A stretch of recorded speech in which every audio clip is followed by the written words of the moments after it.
At the beginning of July in 1861, the Federals had 30,000 men encamped along the Potomac near the heights of Arlington under the general command of General Winfield Scott, who was a veteran of the War of 1812, as well as the Mexican War, but who was at this time aged and in poor health,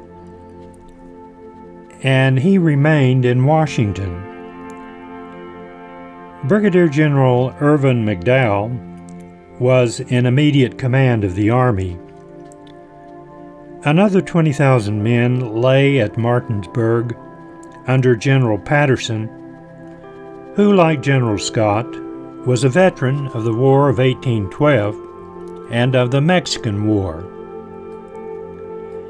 At Manassas Junction, about 30 miles from Washington, lay the Confederate Army under Brigadier General Beauregard. General Joseph E. Johnston was in command of 9,000 men in the Shenandoah Valley. General Johnston and General Beauregard, as well as General McDowell, had, with General Scott and General Patterson, battled at the gates of Mexico. Most of these generals had served together before the Civil War. General Scott gave orders to General McDowell to move against General Beauregard, and on the 16th day of July, and the 16th day of July happens to be my birthday, so this all began 77 years before I was born. On the 16th day of July, the Army, with waving banners and little hope of victory, and with "On to Richmond" as their battle cry, moved on Manassas. General McDowell brought his army to a halt at Centreville, within 7 miles of Manassas. General Beauregard was apprised of the coming of the Federals. The stream of Bull Run, from which the first great battle of the war derived its name, flowed between the two armies. General Patterson failed to detain General Johnston in the valley, and General Johnston reached Manassas with his army on the afternoon of the 20th. General Longstreet was also there, who some months later played a distinctive part in the struggle at Gettysburg between General Lee and General Grant in the Wilderness. General McDowell, after resting his troops for 2 days at Centreville, thought the time for an engagement was now at hand. So on Sunday, July 21st, at 2:30 in the morning, the men were roused for the coming conflict.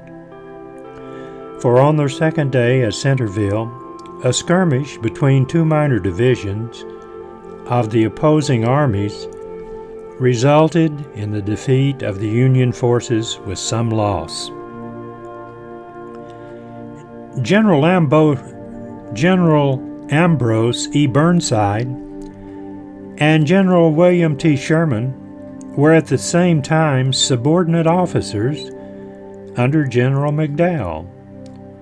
General Burnside, who figured later in the far more disastrous Battle of Fredericksburg, and General Sherman, as we all know, distinguished himself for his march to the sea.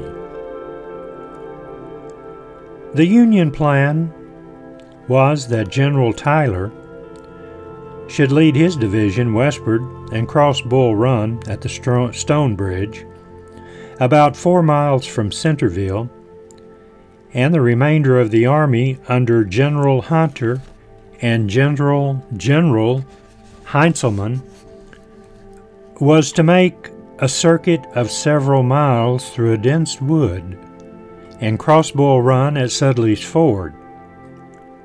The plan was to attack the Confederate left wing. The march to Sudley's Ford was slower than expected, and it was almost noon before this division of the Army reached the Ville near Stone Bridge. General Tyler, earlier in the day, opened fire at Stone Bridge on the Confederates under General Evans. As the morning wore away, the Confederates suddenly discovered clouds of dust rising above the treetops along the Warrenton Turnpike, which told them that the main Federal Army was on them. General Evans quickly turned about and made ready for battle and waited calmly for the approach of the enemy. General Burnside led the Federal Army from the woods, and without delay the battle began. Meanwhile, General Beauregard and General Johnston were at Manassas, about 4 miles from the scene of battle, with part of the Confederate Army, and had been planning an attack on the Federal left. But on hearing the roar of the cannon and the rattle of musketry, became convinced that the Federals were making the main attack on the Confederate left, and both galloped at full speed to the scene of the battle after leaving orders to the remainder of the army to be brought up to reinforce the small force of Confederates who were trying to hold back the Federals. They arrived on the field at the moment when General B's brigade was being driven back.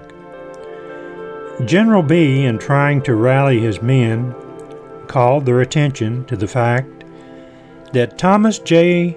Jackson and his brigade was standing like a stone wall, and it was here that Jackson won his nickname of Stonewall. The battle raged fiercely until 3 o'clock. The chief objective was to get possession of Henry's Hill. General Beauregard, like General McDowell on the other side, led his men in the thickest of the battle. His horse was killed by a bursting shell, but he mounted another and continued. At about 2 o'clock, the Confederates were driven from the field, and General McDowell thought he had won the victory. But General Kirby Smith had arrived from Manassas with the remainder of the Confederate Army and was now on the field after a double-quick march for 4 miles under a hot July sun. General Beauregard determined to make another effort and ordered his troops forward with fresh courage. When the Union Army saw the Confederates again approaching, supported by fresh troops, their courage failed, and they began to retreat. General McDowell tried in vain to rally his men. The Confederates pressed on the retreat, and the Federals became a panic. He again tried to rally his men and make a stand at Centreville, but to no avail. The troops refused to listen to his commands. Some of the troops did not stop until they reached Washington, and the first great battle of the Civil War was now over. The Federal forces engaged was about 19,000 men, of which the loss in killed, wounded, and missing was about 3,000. The Confederates had about 18,000 men on the field, and their total loss in killed, wounded, and missing was about 2,000. General McDowell and General Beauregard, the opposing commanders, were old-time friends, having been in the same class at West Point. It was in this battle that Captain Ricketts was severely wounded and left on the field, and was carried a prisoner to Richmond by the Confederates. To commemorate the success of the Southern arms at Bull Run, the Confederate Congress voted a day of Thanksgiving. If you enjoy information about the Civil War, I have decided to try and add as much as I can to my YouTube account. I've done some research, and if you would like to follow my Civil War series, smash that bell or the thumbs up or subscribe, and you'll be alerted when I upload a video. Thank you very much for listening.